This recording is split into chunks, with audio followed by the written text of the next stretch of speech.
Ladies and gentlemen, our Governor, Dan McKee.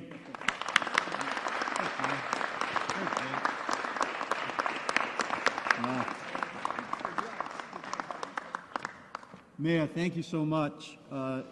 It's an absolute privilege to be here in East Providence and also with municipal leaders that represent hundreds of thousands of people in the state of Rhode Island.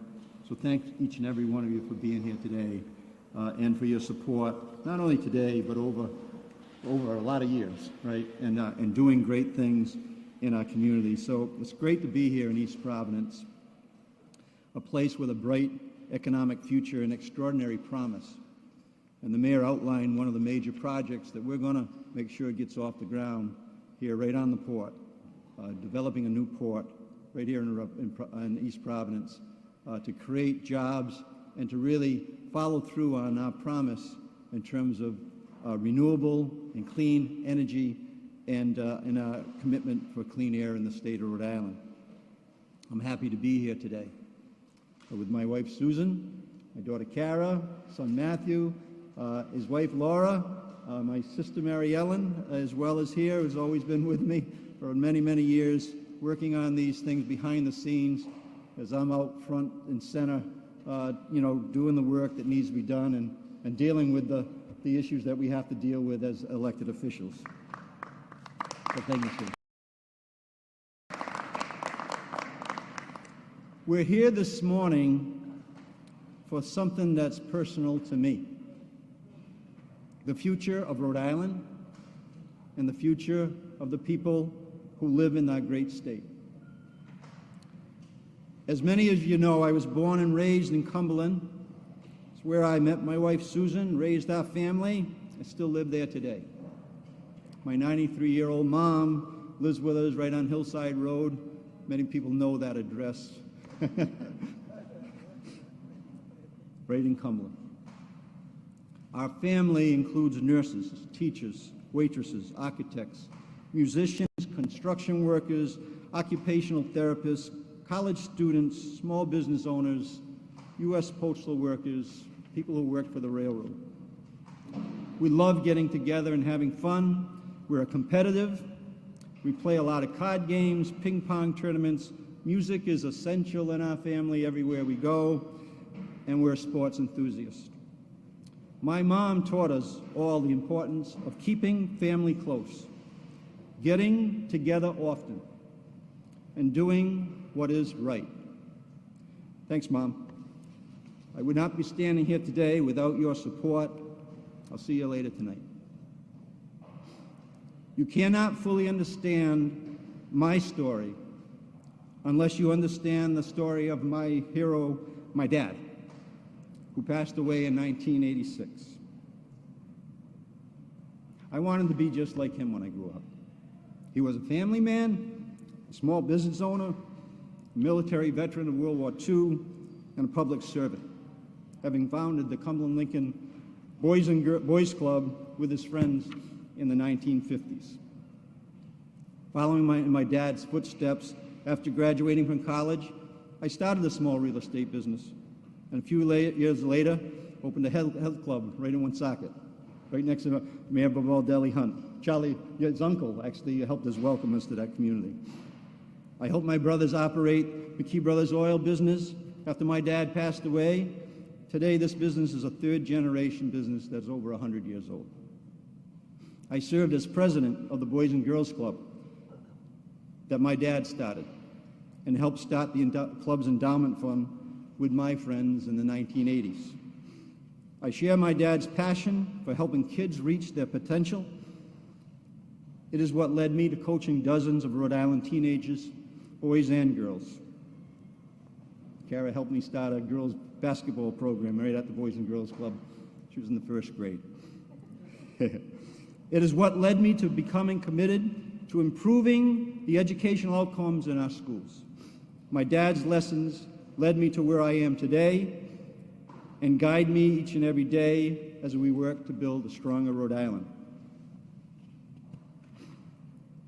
And those experiences, running a family business in our state for generations, fighting through economic downturns, creating opportunities for our kids, being a local mayor, supporting jobs, leveling playing fields for people who need the help, drive me each and every day. I first ran for mayor of Cumberland over 20 years ago because at that time the town's finances were under significant pressure and on the verge of a state intervention. And I believed that my hometown deserved better. I love my community, and I wanted my government to sweat the small things and make things work better for the people who lived in our town. During 12 years as mayor, we built a budget surplus, invested in our infrastructure, and improved our schools. As lieutenant governor, I gave all the municipal leaders in the state a seat at the table at the State House. I symbolically put a hat rack in my office with a place for each and every municipal leader to hang their hat. I fought for small businesses and the working people that they employed. We lowered electric bills for Rhode Islanders and helped small businesses owners get their pandemic relief so they could stay afloat. As I said, all these experiences have built a working foundation that allowed my team and I to take a unique and challenging transition from lieutenant governor to governor, diving in on day one, delivering steadiness during an uncertain and fledgling time of crisis, right-sizing a listing ship, and positioning Rhode Island at the top of the national COVID response, economic triage, and within this short year, record economic growth. Over the last year, I've learned and confirmed and over again how much I love Rhode Island. And simply, on behalf of all its residents, how much I love the work. Which is why, with a sense of humility and optimism, today I'm announcing my incumbent candidacy for a full 4-year term as governor.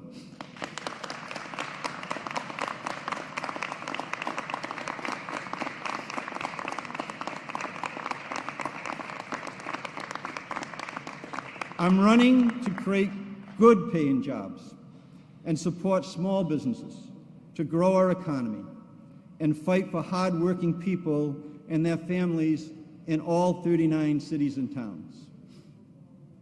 With the help of our municipal leaders, this will be a 39 city and town campaign. I'm running to deliver an economic recovery from the pandemic that improves our state's economy for this generation of Rhode Islanders and the next. I believe Rhode Islanders have a right to the security of a good-paying job with a fair wage, a right to know their schools are delivering for their kids, and an equitable opportunity to live in a safe home and in a safe community.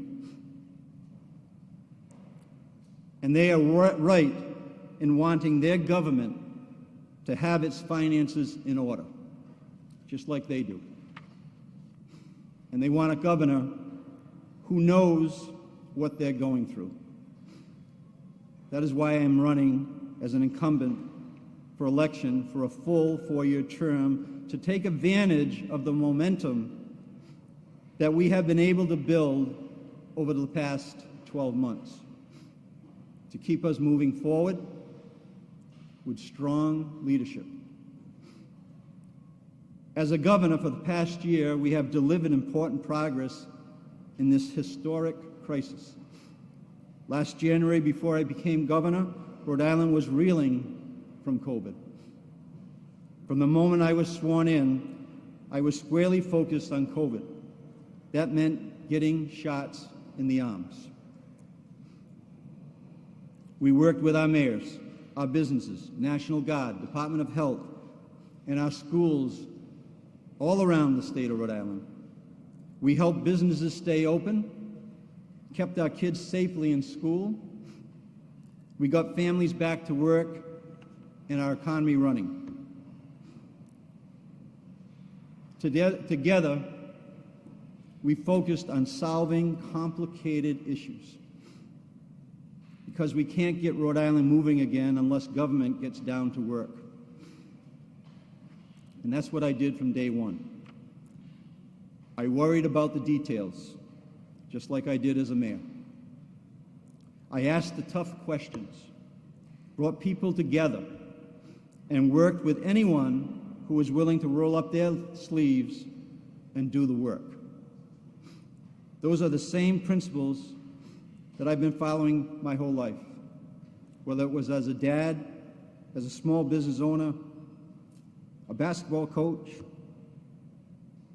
whether as a mayor of Cumberland or now as governor of Rhode Island. And a year after being sworn in as governor, Rhode Island is #1 in the nation in vaccinations and #1 in the Northeast for our economic recovery. When was the last time that Rhode Island was first out of an economic downturn? We are always the one that is first in and last out. We're going to change that. Our state is emerging from this crisis with momentum. Over the last year, we've worked to grow thousands of new jobs and have thousands of new jobs on the drawing board with new approved projects throughout the state of Rhode Island. Right, Joe? I have worked with the Speaker and the Senate President because people expect state leaders to work together to make their lives better. We've raised the minimum wage to give working people a fair shot and grow our economy. We've supported thousands of businesses with tens of millions of dollars in grants to help them get by. We've strengthened common sense gun violence measures and fought for pay equity.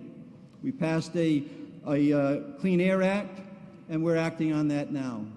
Our budget, our proposals in the budget this year speak to those very issues. And in the year ahead, we're cutting taxes for veterans, growing jobs of the future, and investing in a once-in-a-generation effort to add low-income and affordable housing.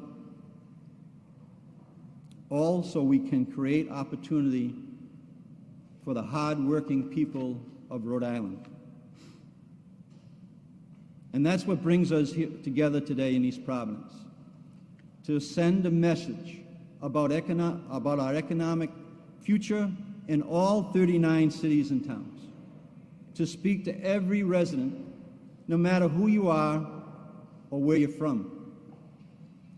It's an honor to be here at IGUS, which has 300 employees who have kindly welcomed us to show their excellent progress.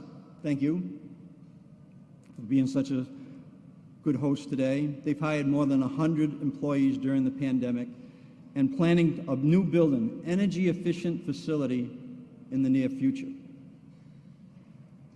We're excited to work with IGUS and businesses across the state to create more success stories, build on the momentum. My message to Rhode Island today is simple.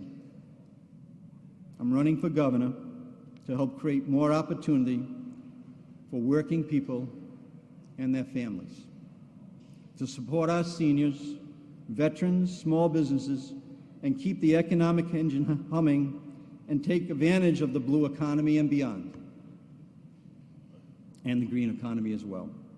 And I'm running to create good jobs for those who need them, to grow our economy in every corner of our state, so we can raise per capita income for everyone. But we have a lot of work to do. The work is not over, and we're going to get it done, because we will have a bright future when we work together as one team to improve the lives of everyone. There'll be much more to share in the coming weeks and months as we gear up on this election. This will be a 39 city and town campaign, and I'm looking forward to it.